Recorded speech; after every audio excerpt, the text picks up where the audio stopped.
¿Qué tal, mis amados hermanos? Dios bendiga a cada uno de ustedes en este día especial. Vamos a comenzar en esta hermosa hora y gracias a Dios porque usted se da cita a través de esta transmisión. Le invitamos a compartir con sus seres queridos, con sus amigos, el enlace de esta transmisión para que otros puedan escuchar el mensaje de Dios. Así es que bienvenidos y vamos a comenzar, vamos a dar gracias. Así es que acompáñanos. Señor, gracias en esta hora porque tú eres bueno, porque tú eres fiel, porque tú muestras tu infinita misericordia para con cada uno de tus hijos. Hoy dedicamos esta transmisión a ti, este culto virtual a ti, Señor, y nos alegramos en el hecho de que tú has puesto los medios para que tu iglesia siga siendo, Señor, a través de estos medios. Gracias porque tú, Señor, tienes todo preparado. Te exaltamos a ti, oh Rey. Disponemos este tiempo para cantarte, adorar tu nombre a través de cada canción, cada alabanza, y nos disponemos a escuchar tu palabra y ser edificados a través de ella. Exáltate en todo tiempo, en el precioso nombre de Cristo Jesús. Amén. Muy bien, pues vamos a cantar con alegría, con júbilo. Cantemos a nuestro Señor que Él es digno.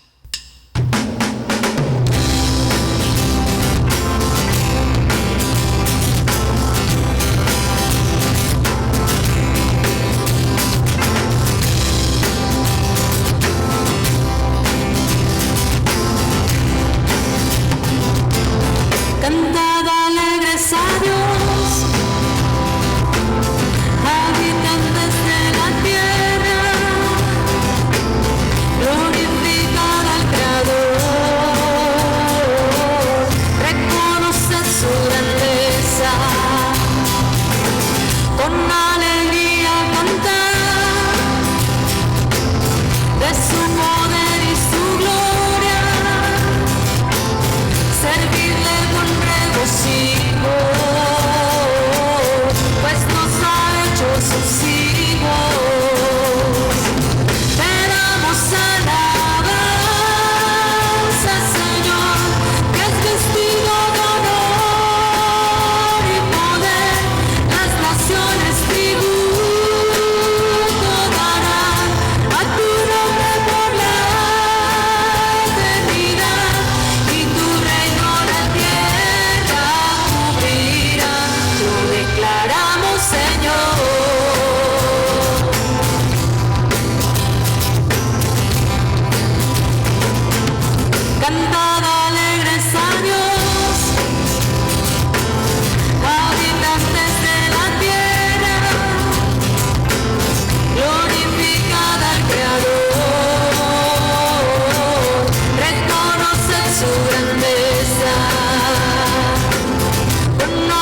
al Rey con un fuerte aplauso ahí en su lugar, ahí en casa, donde usted se encuentre. Gloria a Dios que podemos cantarle con alegría y hemos venido para adorar en su santo nombre, porque este es tiempo de adorarle y que toda lengua confiese que Él es el Señor, que Él es Dios. Así es que cantemos, que es hora de adorarle.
Es hora de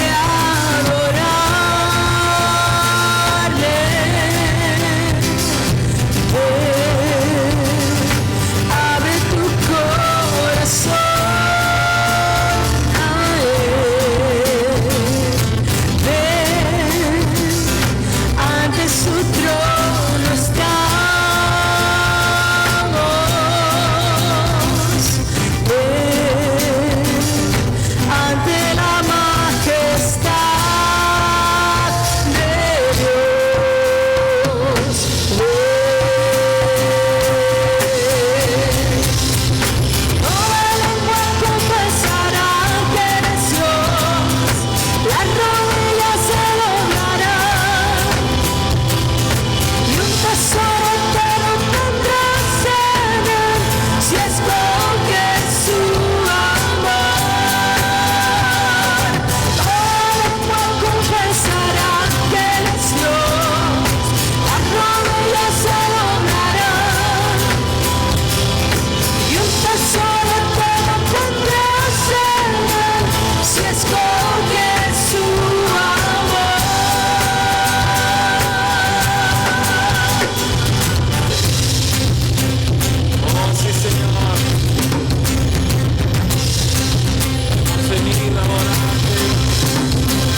Dios.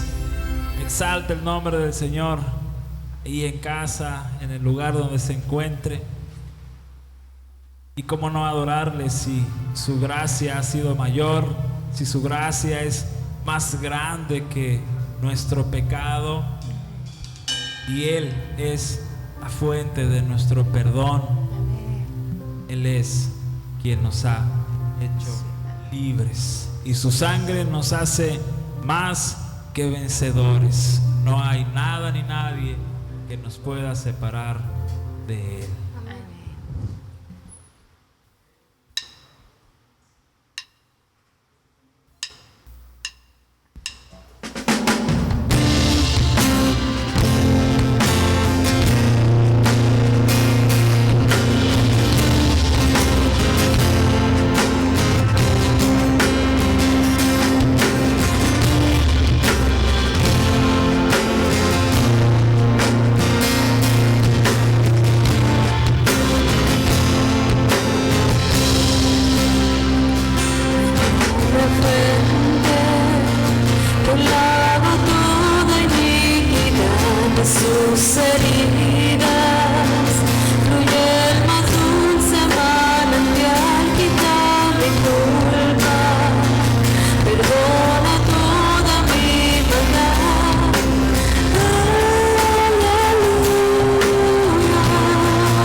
gracia nos has salvado. Tú has sido bueno, Señor. Tú has sido fiel y por siempre lo serás. Gracias, Señor, porque tu bondad nos ha alcanzado, porque tu amor nos ha rescatado. A través de este siguiente canto queremos reconocer con nuestro corazón, con nuestra voz, que tú has sido bueno, que permaneces siendo bueno para con cada uno de nosotros. Exáltate, oh Señor.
Señor, por siempre y para siempre. Denle un fuerte aplauso a nuestro Rey ahí en casa, en el lugar donde se encuentre.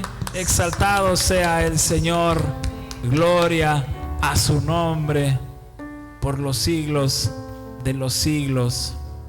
Él es bueno, Él es fiel.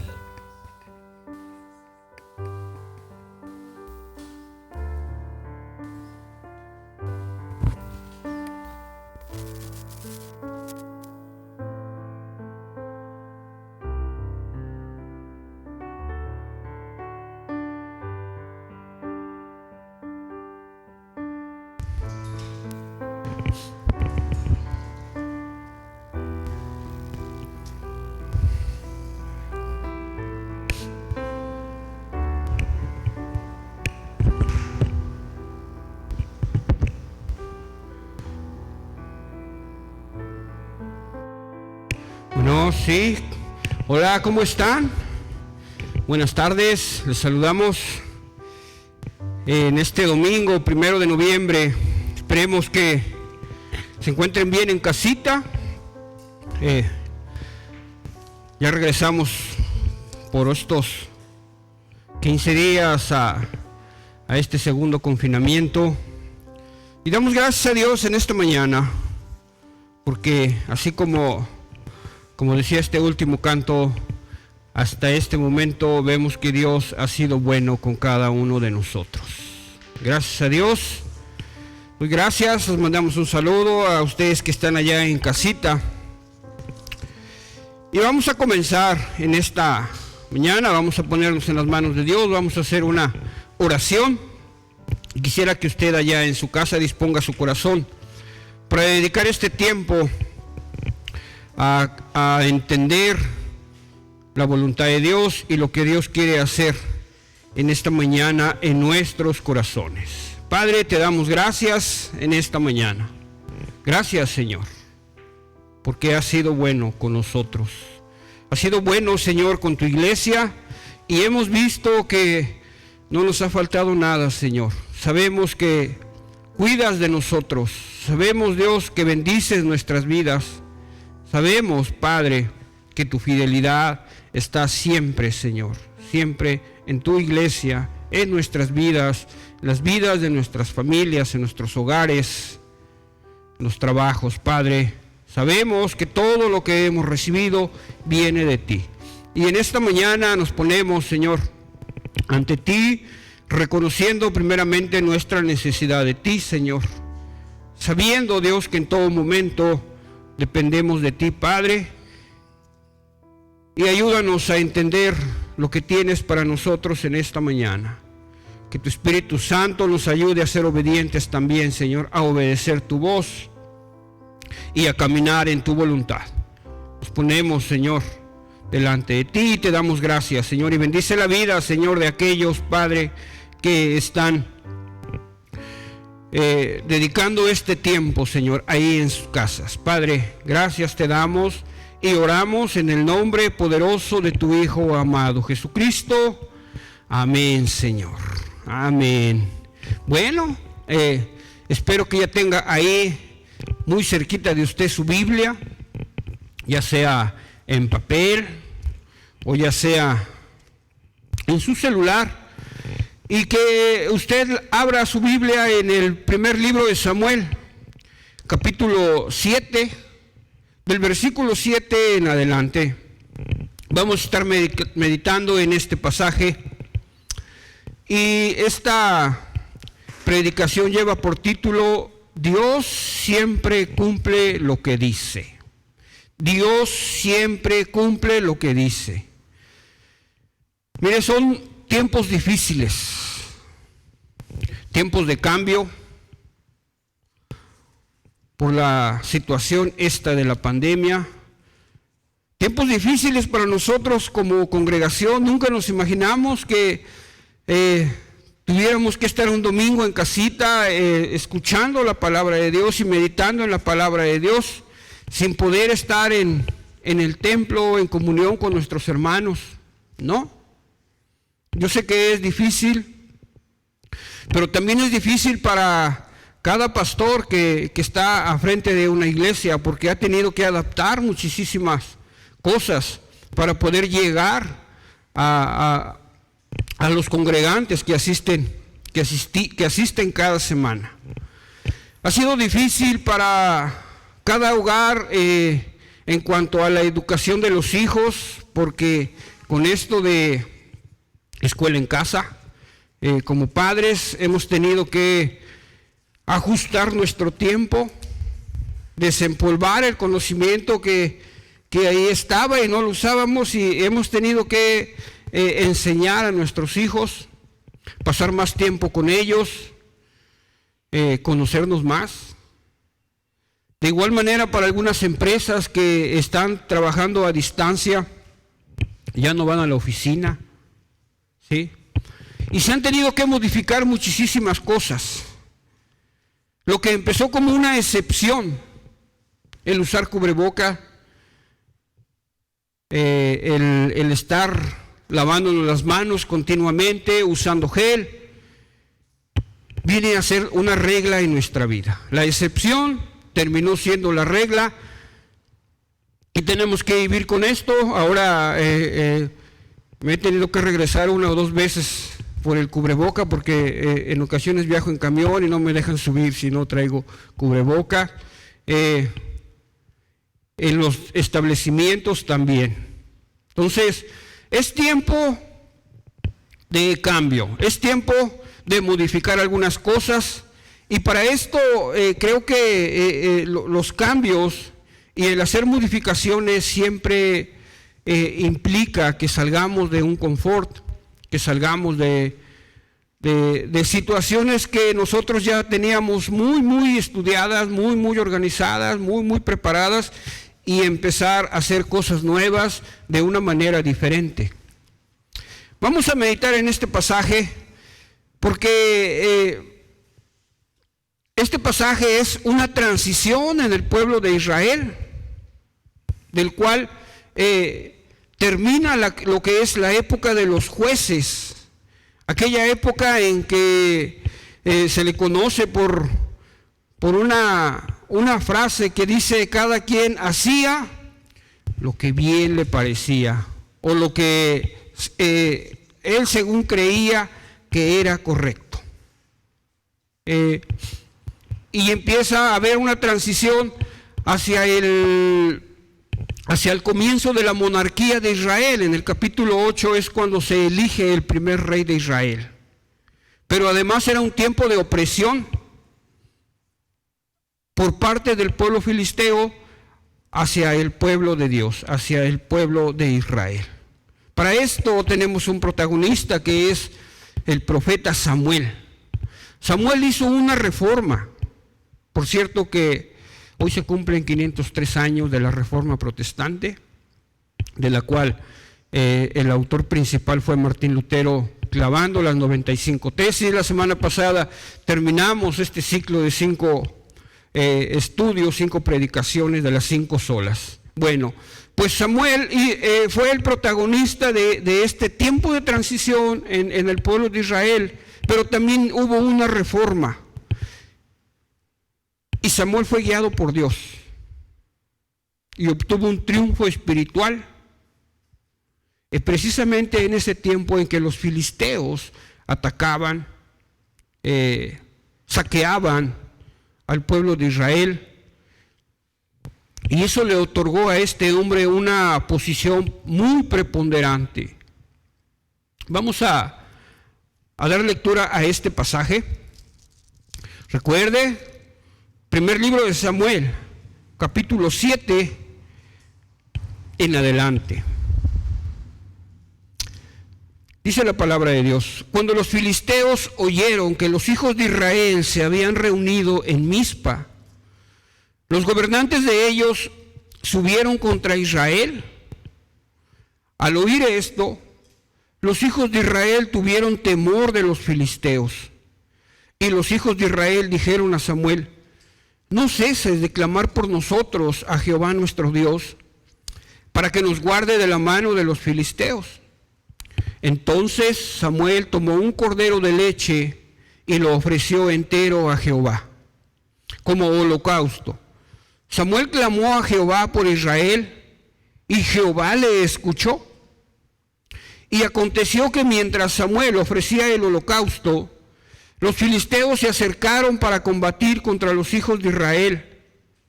Pero Jehová tronó aquel día con gran estruendo sobre los filisteos. Él los confundió y ellos fueron derrotados ante Israel. Los hombres de Israel salieron de Mizpa y persiguieron a los filisteos, hiriéndolos hasta abajo de Bet-car. Luego Samuel tomó una piedra y la puso entre Mizpa y Sen y la llamó Eben-ezer, diciendo: hasta aquí nos ayudó Jehová. Así los filisteos fueron sometidos y no volvieron más a invadir el territorio de Israel. ¡Wow! ¡Qué victoria, de veras! La de Dios.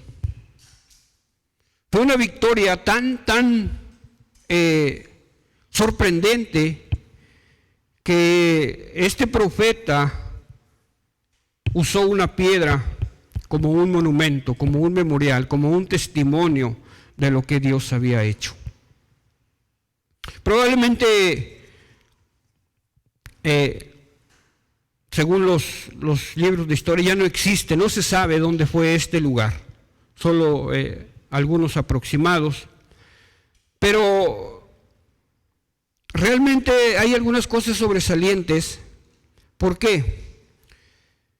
El versículo 7 dice que cuando los filisteos oyeron que los hijos de Israel se habían reunido en Mizpa, los gobernantes de ellos, que eran cinco ciudades, 5 ciudades, estados, que estaban todas reunidas, se unían para atacar siempre al pueblo de Israel.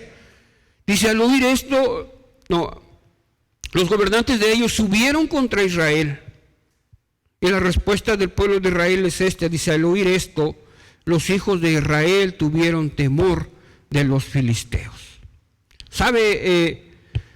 Los filisteos no era un pueblo cualquiera. Les comentaba que era una confederación de 5 ciudades-estado. Estaban conformadas por Gaza, Asdod, Ascalón, Gat y Ecrón. 5. Y cuando había un problema con uno de ellos, pues era echarse un problema contra los 5. Pero además de ellos, las excavaciones, en algunas excavaciones han encontrado algunos instrumentos de hierro, y ahí han encontrado los instrumentos de hierro más antiguos de los que se tiene registro. Entonces se cree que este grupo de ciudades-estados fueron realmente quien inventaron o quien hicieron el invento del hierro, y de esa forma adquirieron una supremacía militar indiscutible. ¿Por qué? Por la calidad de sus armas. Porque hasta antes de la aparición del hierro, solo las armas eran de bronce, que era una aleación de cobre y de estaño. Y no podemos comparar la dureza del hierro con el bronce. Si pudiéramos chocar 2 instrumentos con mucha fuerza, yo creo que el hierro siempre iba a salir adelante, iba a quebrar el bronce. Pues estos filisteos fueron de los grupos precursores en usar el hierro, y de esa manera hacían sus instrumentos de guerra. Y no solo eso, además ellos tenían carros de guerra, y era un grupo que se dedicaba precisamente a la guerra. Yo creo que perfeccionaban a través de sus estrategias el cómo atacar a las demás ciudades, y por lo regular obtenían la victoria, porque era parte de su forma de ser. Era un pueblo guerrero. Pero sabe, Dios estaba usando a este pueblo para que Israel aprendiera a confiar en Dios, para que Israel pudiera ponerse de acuerdo en sus políticas, para que Israel pudiera empezar a depender en lo social de Dios, para que Israel pudiera tomar decisiones militares. Porque eso es. Cuando empezaron a reunirse los hombres de Israel, dice que inmediatamente los gobernantes de los filisteos subieron contra Israel. Yo creo que subieron con una confianza sabiendo que Israel no podía. Incluso más adelante, en el capítulo 13, versículo 19 y 20 dice: en toda la tierra de Israel no había un solo herrero, porque los filisteos habían dicho: no sea que los hebreos se hagan espadas o lanzas. Todos los israelitas iban a los filisteos para afilar cada uno su reja de arado, su asadón, su hacha o su hoz. Esos eran los instrumentos que tenía el pueblo de Israel. ¿Cuál era? El asadón, el hacha y la hoz. Entonces, los filisteos dijeron: pues, ¿qué nos pueden hacer? Van a salir contra nosotros con sus hachas y sus asadones. Ellos traían espadas y supongo que algunos otros instrumentos de guerra. Yo creo que pudiera ser como si nos pusiéramos de acuerdo nosotros y de repente Estados Unidos dice: a ver, ¿qué están haciendo? ¿No? Y nos manda ahí, como que nos pone enfrente unos cuantos misiles y unos portaaviones. Yo creo que era algo parecido. Subieron confiados en que Israel nunca iba a poder hacer frente a este pueblo. Pero pasó algo sorprendente. Dice: al oír esto, los hijos de Israel tuvieron temor de los filisteos. Dice: ahí vienen los filisteos. ¿Qué vamos a hacer? Fueron con Samuel, no el que estaba tocando aquí. Y los hijos de Israel dijeron a Samuel: no ceses de clamar por nosotros a Jehová nuestro Dios, para que nos guarde de la mano de los filisteos. Buscaron refugio primeramente en Dios. Hicieron lo correcto. Buscaron refugio en Dios. Y entonces Samuel, como profeta y sacerdote, tomó un cordero de leche y lo ofreció entero a Jehová como holocausto. Y Jehová le escuchó. Sí. Entonces, aconteció que mientras Samuel ofrecía el holocausto, los filisteos se acercaron para combatir contra los hijos de Israel. O sea, dicen: pues vamos, sobres. Pero Jehová tronó aquel día con gran estruendo sobre los filisteos, y él los confundió, y ellos fueron derrotados ante Israel. Dice que el que luchó, hemos visto a través de la Escritura que varias veces el que luchó fue Dios. Incluso Israel eso significa, ¿verdad? El que lucha con Dios. Primeramente hicieron lo correcto, buscaron refugio en Dios. Samuel hizo lo correcto. ¿Qué hizo? Ofreció un holocausto y clamó a Dios por Israel. Y como respuesta dice que Jehová le escuchó. Y aconteció que mientras Samuel ofrecía el holocausto, los filisteos se acercaron para combatir contra los hijos de Israel, pero Jehová tronó aquel día con gran estruendo sobre los filisteos, y él los confundió, y ellos fueron derrotados ante Israel. Algo pasó. El escritor de este libro solo describe esta derrota de los filisteos de esta manera: que Dios tronó aquel día con un gran estruendo sobre los filisteos, los confundió y fueron derrotados. Lo que hicieron los hombres de Israel, dice que los persiguieron, hiriéndolos hasta abajo de Bet-car. Dios fue el que hizo realmente que los filisteos tuvieran temor, tuvieran miedo. No sé cómo se oiría este trueno, no lo sé, pero produjo un temor que los hizo correr. Los hizo desistir de lo que iban a hacer contra el pueblo de Israel. Y se echaron a correr. Lo único que hizo el pueblo de Israel fue, dice, perseguirlos, y yo creo que acabar con ellos. Entonces Samuel tomó una piedra y la puso entre Mizpa y Sen, y le llamó Eben-ezer, diciendo: hasta aquí nos ayudó Jehová. Hasta aquí nos ayudó Jehová. Tampoco dice de qué tamaño era la piedra. Probablemente era una piedra muy singular. No era igual que todas las que estaban por ahí. Probablemente había alguna diferencia entre las demás piedras, por su forma, por su color o por su tamaño, no lo sé. Pero usó esa piedra para marcar esto, para marcar la victoria que Dios le había dado al pueblo de Israel. Un memorial de la ayuda recibida de parte de Dios. ¿Por qué? Porque los filisteos fueron sometidos y no volvieron más a invadir el territorio de Israel. Ebenezer, el monumento o testimonio de la victoria que Dios le dio a Israel. ¿Usted tiene algún recuerdo de lo que Dios ha hecho en su vida? ¿Algún testimonio de cómo Dios obró en un momento probablemente de angustia, o en un momento en el que usted probablemente hizo lo que hizo Israel en aquel tiempo, se refugió en Dios? Puede que sea un versículo, un pasaje de la Biblia, y usted en ese momento lo recordó y se agarró de esta promesa de Dios o de este versículo, y realmente eso es para usted y para mí un ebenecer, un testimonio de lo que Dios hizo.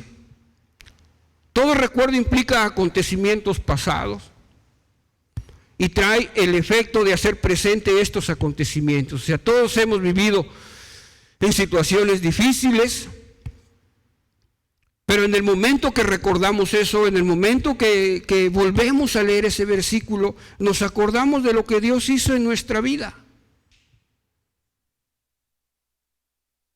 Y eso trae en nosotros la seguridad de que Dios está pendiente de nosotros, de que hay una alianza de parte de nosotros para con Dios, de que podemos seguir confiando en sus promesas, de que Dios está ahí, aunque no le veamos ni le sintamos. Y yo creo que Dios está aquí ahorita viviendo con nosotros esta situación, porque a muchos de nosotros esto nos ha sacudido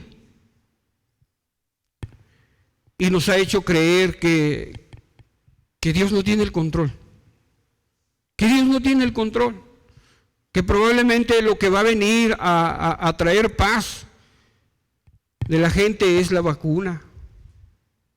Y vamos a poder regresar a una normalidad que antes teníamos.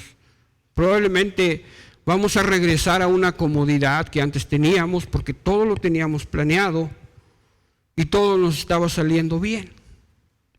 Pero Dios está usando este tiempo, así como lo usó con Israel. Pero ¿sabe qué, hermano? Esta victoria solo es el final. Esta historia empezó mucho tiempo antes, probablemente más de 20 años atrás empezó todo esto. Empezó esta batalla. ¿Por qué? Les decía que esto es la transición de entre el tiempo de los jueces y el inicio de la monarquía. Y hay un versículo que nos describe realmente la forma en que vivían el pueblo de Israel en aquel tiempo. Dice: los hijos de Israel no se acordaron de Jehová su Dios, que los había librado de la mano de todos sus enemigos de alrededor. Los hijos de Israel no se acordaron de Jehová su Dios, que los había librado de mano de sus enemigos de todo alrededor. Jeremías también nos habla y nos recuerda que de repente se nos olvidan las cosas y confiamos más en los recursos, confiamos más en la experiencia que tenemos, Dice Jeremías 2:13, dice, porque dos males ha hecho mi pueblo. Me han abandonado a mí, que soy fuente de agua viva, y han cavado para sí cisternas rotas que no retienen el agua. Creo que por eso en este tiempo Dios a través de Samuel usó este monumento, esta piedra, porque se nos olvida en ocasiones. Se nos olvida lo que Dios hace en nuestra vida, porque la memoria del hombre es olvidadiza. Entonces cada vez que veían esa piedra recordaban la victoria. Pero les decía que esta historia comienza más de 20 años atrás. Más de 20 años atrás. Capítulo 4 de este primer libro de Samuel. Dice en el versículo 1, dice, y la palabra de Samuel llegaba a todo Israel. Por aquel tiempo Israel salió en pie de guerra al encuentro de los filisteos y acampó junto a Ebenezer, mientras que los filisteos acamparon en Afec. Los filisteos se dispusieron para combatir contra Israel, y cuando se libró la batalla, Israel fue vencido ante los filisteos, quienes mataron en aquel campo de batalla a unos 4,000 hombres. A unos 4,000 hombres. La primera derrota del pueblo de Israel fue así, contra este pueblo que al principio vimos cómo fue derrotado cuando ellos recurrieron a Dios. En la primera batalla fueron muertos 4,000 hombres del pueblo de Israel. ¿Se imagina 4,000 hombres muertos? Uno tras otro, encimados, o un reguero de hombres muertos en la planicie o en el valle donde fue esto. 4,000 son muchos, pero ¿sabe qué? Esta derrota no hizo reflexionar siquiera un tantito al pueblo de Israel. En lugar de detenerse y reflexionar por qué habían recibido esta derrota tan grande, ¿ve qué fue lo que dijeron? Cuando el pueblo volvió al campamento, los ancianos de Israel preguntaron, ¿por qué nos ha causado hoy Jehová una derrota ante los filisteos? Y siguen diciendo esto: hagamos traer el arca de Silo, el arca del pacto de Jehová, a fin de que venga en medio de nosotros y nos libre de mano de nuestros enemigos. Entonces el pueblo envió a Silo e hicieron traer de allí el arca del pacto de Jehová de los ejércitos, que tiene su trono entre los querubines. Ofni y Fineas, los hijos de Elí, estaban allí con el arca del pacto de Dios.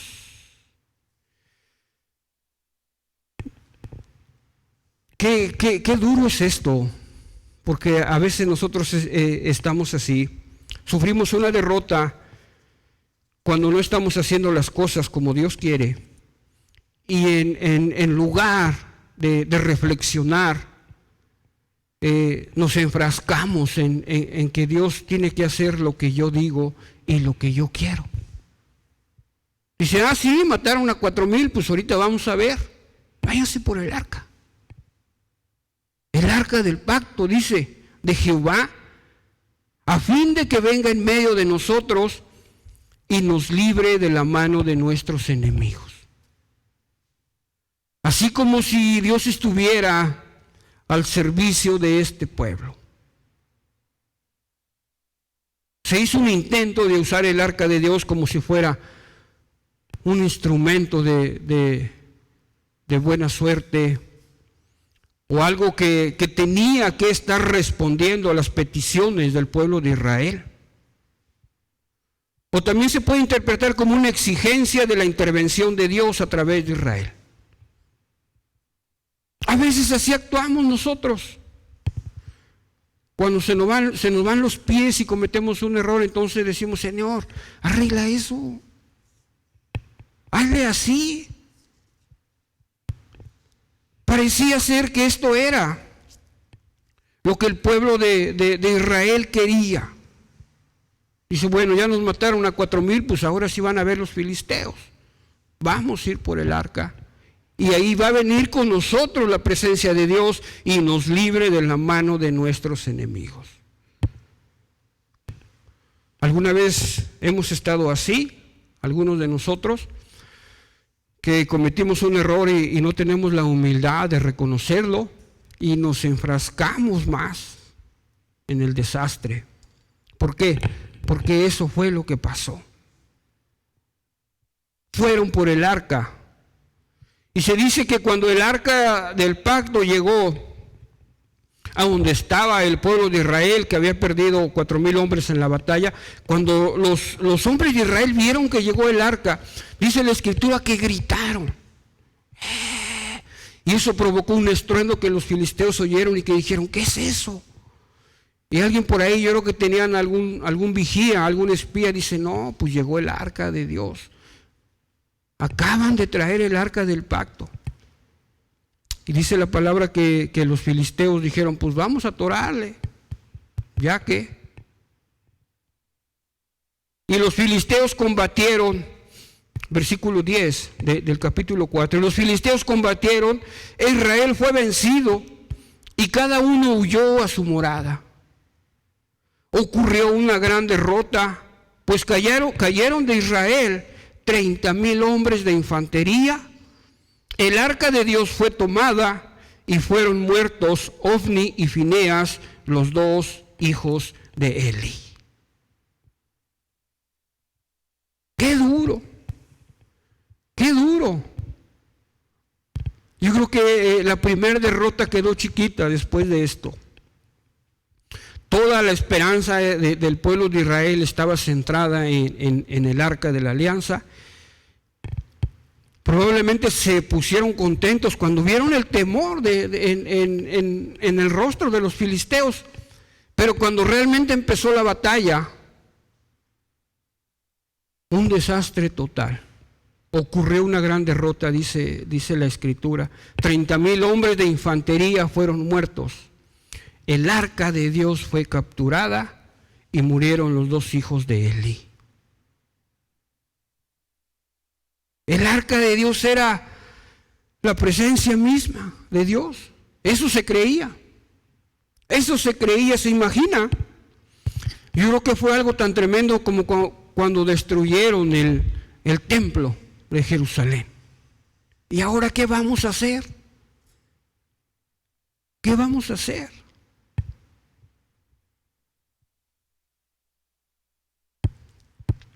Lo único que dice esto es que dice que escapó un hombre todo sucio y con mucha tierra, yo creo que de la revolcada que le pusieron, y así se fue corriendo, regresó.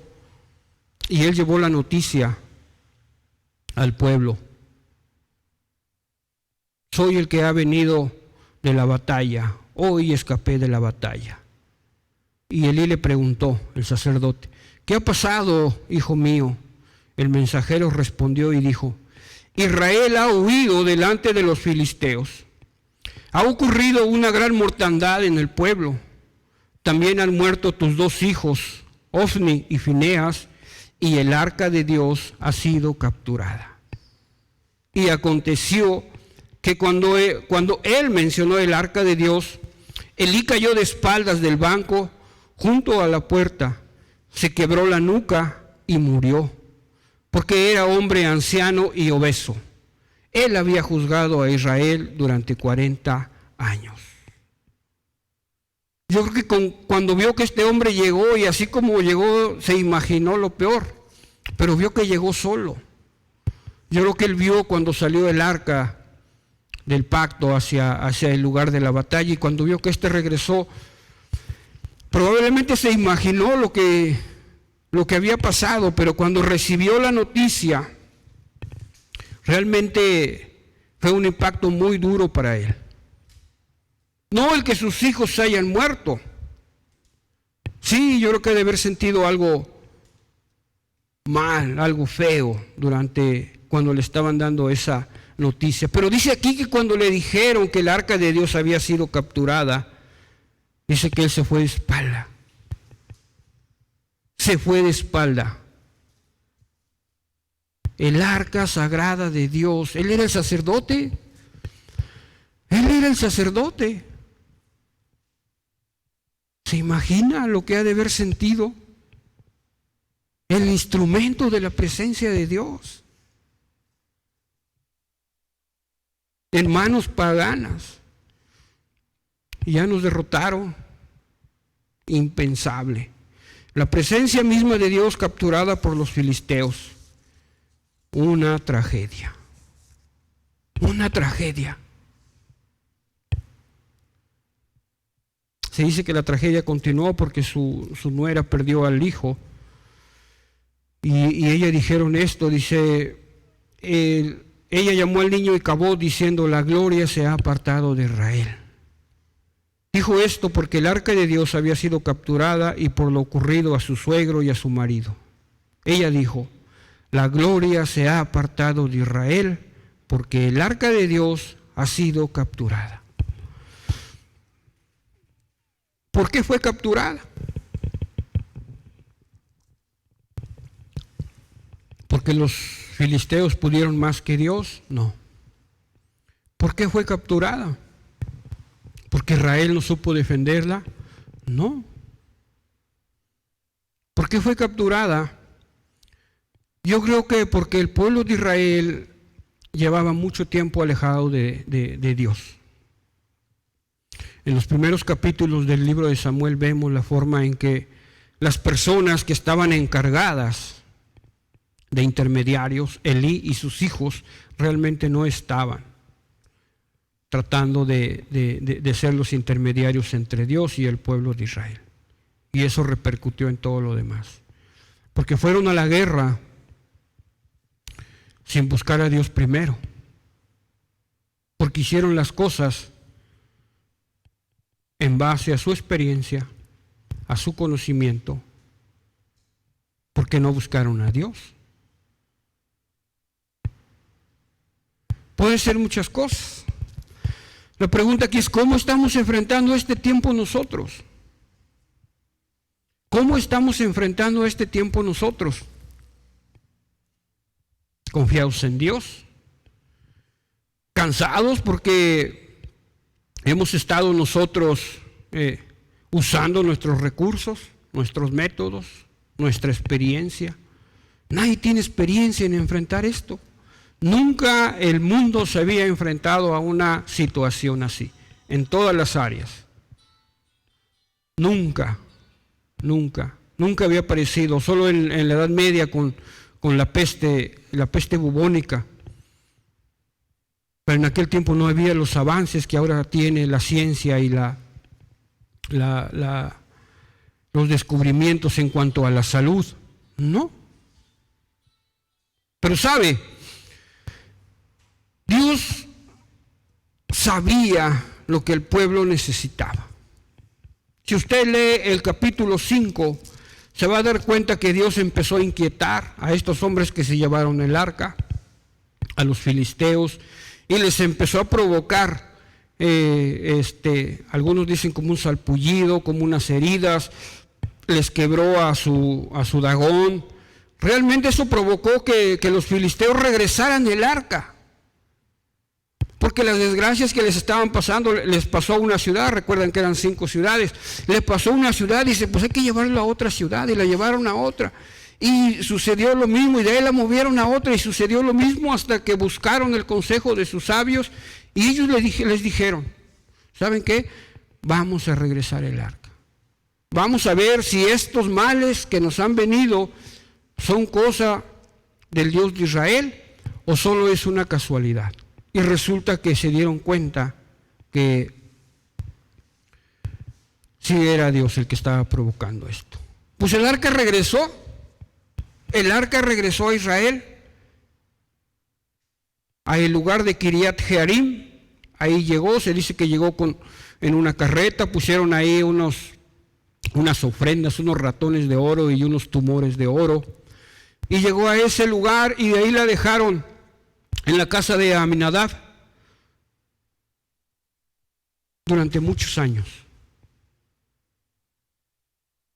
Los hombres de Kiriat Jearim, vuelvo a brincarme otra vez al capítulo 7 de Samuel. Y dice, y los hombres de Kiriat Jearim vinieron, subieron el arca de Jehová y la llevaron a casa de Abinadab en la colina. Luego consagraron a su hijo Eleazar para que guardase el arca de Jehová. Y aconteció que desde aquel día en que el arca llegó a Kiriat Jearim, pasó mucho tiempo, unos 20 años, y toda la casa de Israel gemía por Jehová. Esto es una de las situaciones que son bien tristes, porque Israel no hizo nada para que el arca del pacto regresara con ellos. No hizo nada. Todo lo hizo Dios. Dios la llevó incluso hasta su territorio. Dice la Escritura que fue acompañada por los 5 gobernantes de las ciudades, y cuando vieron que llegaron al lugar de Israel y que los hombres que estaban ahí la tomaron, dice que ellos se dieron vuelta y se regresaron. O sea, dijeron, ahí debe de estar. Y lo que hicieron, la dejaron en casa de este hombre, de Abinadab, y ahí se quedó. Lo único que hicieron fue consagrar a su hijo Eleazar para que guardase el arca de Jehová. Y aconteció que desde el día en que el arca de Kiriat Jearim pasó mucho tiempo, unos 20 años, y toda la casa de Israel gemía por Jehová. ¿De qué situación nos habla esto? Esta es una situación de que había una sequedad espiritual, de que ahí estaba el arca, pero no había esa comunión con Dios. Dice que había una inquietud por conocer de Dios, pero no había esa comunión con Dios. Después, yo creo que ellos recordaban las 2 derrotas que habían sufrido más de 20 años atrás, y estas derrotas los tenían sumidos en la depresión. Pensaban que, pues no sé qué pensaban, pero no buscaban a Dios, aunque había una necesidad de Dios. Porque dice aquí que clamaban, dice el versículo 3, y la casa de Israel gemía por Jehová.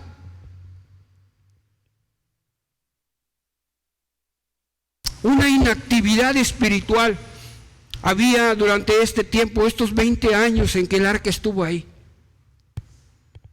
En que el arca estuvo ahí. Israel quedó en un espacio de inactividad espiritual.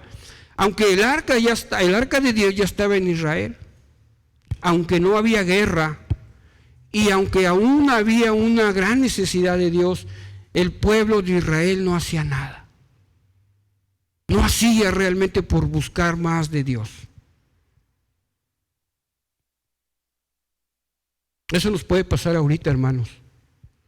Exactamente lo mismo. Podemos estar enfrentando esta situación en nuestras fuerzas y probablemente no nos ha ido bien, y empezamos a traer recursos como ellos fueron y trajeron el arca y dijeron ahora sí, pero resulta que no era así.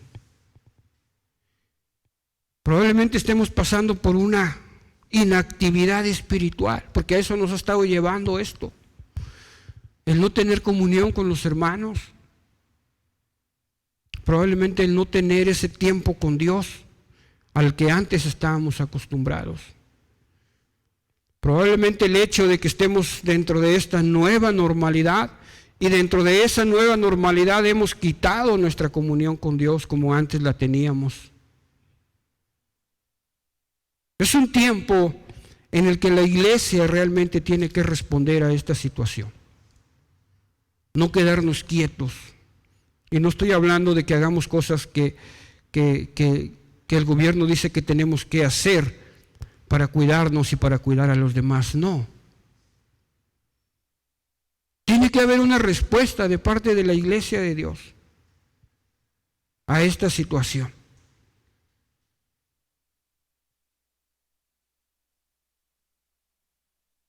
Y después viene lo que realmente el pueblo de Dios hizo. Aconteció que aquel día en que el arca llegó a Kiriat Jearim, pasó mucho tiempo, unos 20 años, y toda la casa de Israel gemía por Jehová. Y aquí es donde entra la reforma de Samuel. Dice, entonces Samuel habló a toda la casa de Israel diciendo, si de todo vuestro corazón os volvéis a Jehová, quitad de en medio de vosotros los dioses extraños y las astartes, y preparad vuestro corazón para Dios, sírvanle solo a Él, y Él los librará de la mano de los filisteos. La respuesta fue esta. Entonces los hijos de Israel quitaron los Baales y los astartes y sirvieron solo a Jehová. Y Samuel dijo, reunid a todo Israel en Mizpa y yo oraré por ustedes a Jehová. Y se reunieron en Mizpa, sacaron agua y la vertieron delante de Jehová aquel día, ayunaron y dijeron, hemos pecado contra Jehová. Y Samuel juzgaba a los hijos de Israel en Mizpa. Y luego empieza el pasaje que leímos al principio. Realmente esto es extraordinario. Porque esto había empezado mucho tiempo antes. La victoria que leímos al principio había empezado con una derrota, con 2 derrotas, y con una sequedad espiritual de parte de Israel, que sentían la necesidad, pero no hacían nada, hasta que este hombre, Samuel, los empezó a llevar y a hacer lo correcto. ¿Cómo estamos nosotros viviendo esta situación? En nuestras fuerzas, en nuestros recursos, por nuestra experiencia, o buscando que Dios haga lo que yo le digo. Estoy sumido en una sequedad espiritual, en una inactividad que me impide tomar decisiones conforme a la voluntad de Dios. O estoy reconociendo mi condición y confiando en que Jesucristo es la piedra de ayuda. ¿Sabe por qué llevé este título, esta predicación? Dios siempre cumple lo que dice, porque Dios siempre cumple lo que dice. Pero por lo regular solemos nosotros aferrarnos de las cosas que nos agradan, de lo bueno. Pero todo esto empezó con una palabra de Dios que le había dicho a Samuel. En este mismo libro, Primera de Samuel, capítulo 3, versículo 11. Y Jehová dijo a Samuel, he aquí, yo voy a hacer algo en Israel, que a quien lo escuche le retiñirán ambos oídos. Aquel día cumpliré contra Elí, de principio a fin, todas las cosas que he hablado contra su casa. Yo le he declarado que juzgaré a su casa para siempre, por la iniquidad que él conoce, porque sus hijos han blasfemado contra Dios y no les ha reprochado. Por tanto, he jurado a la casa de Elí que la iniquidad de su casa jamás será expiada, ni con sacrificios, ni con ofrendas. Esa es la palabra que se iba a cumplir de parte de Dios. Dios siempre cumple lo que dice, y lo cumplió de esta manera. La palabra de Dios estaba cumpliendo. ¡Qué duro! He jurado a la casa de Elí que la iniquidad de su casa jamás será expiada, ni con sacrificios, ni con ofrendas. ¡Qué duro! Estos hombres eran tremendos, estos jóvenes, Ofni y Fineas. Yo creo que todos hemos leído lo que hacían. Y Dios dijo que no había perdón para ellos. No había perdón para estos hombres. Pero ¿sabe qué, hermano? Nosotros éramos como ellos. Por todo lo que habíamos hecho antes de conocer a Dios. Por todo lo que habíamos hecho. No había nada que pudiera salvarnos. Solo la gracia de Dios. Solo la gracia de Dios puede salvarnos y no se nos debe olvidar a nosotros. No se nos debe olvidar que hay una piedra de ayuda también para nosotros.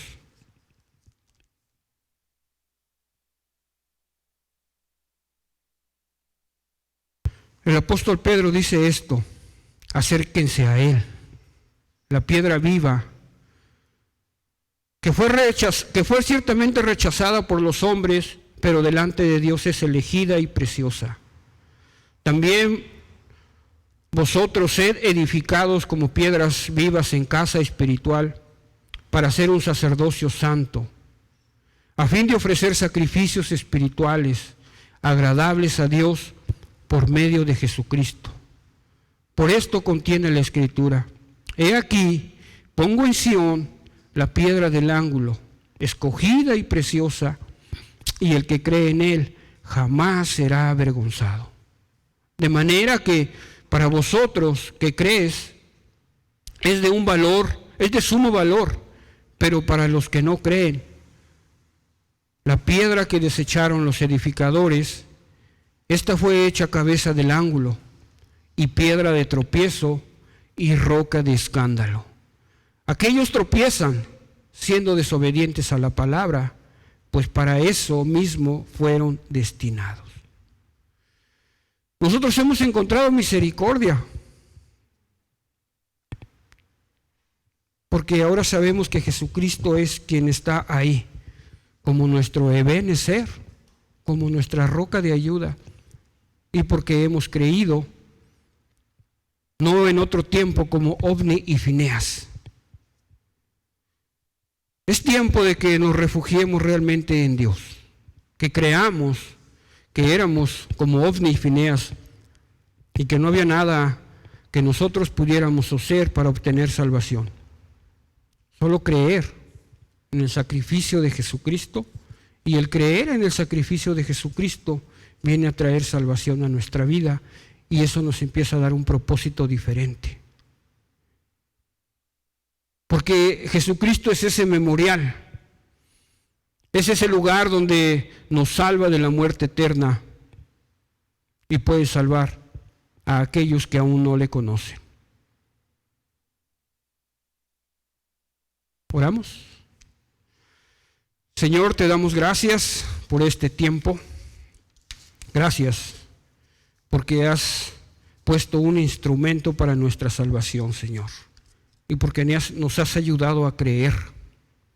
Gracias te damos, Señor, porque el sacrificio de Jesucristo nos acerca a ti, y porque sabemos que a través de creer en Él, ahora, Señor, hemos sido salvados de la muerte eterna, Padre.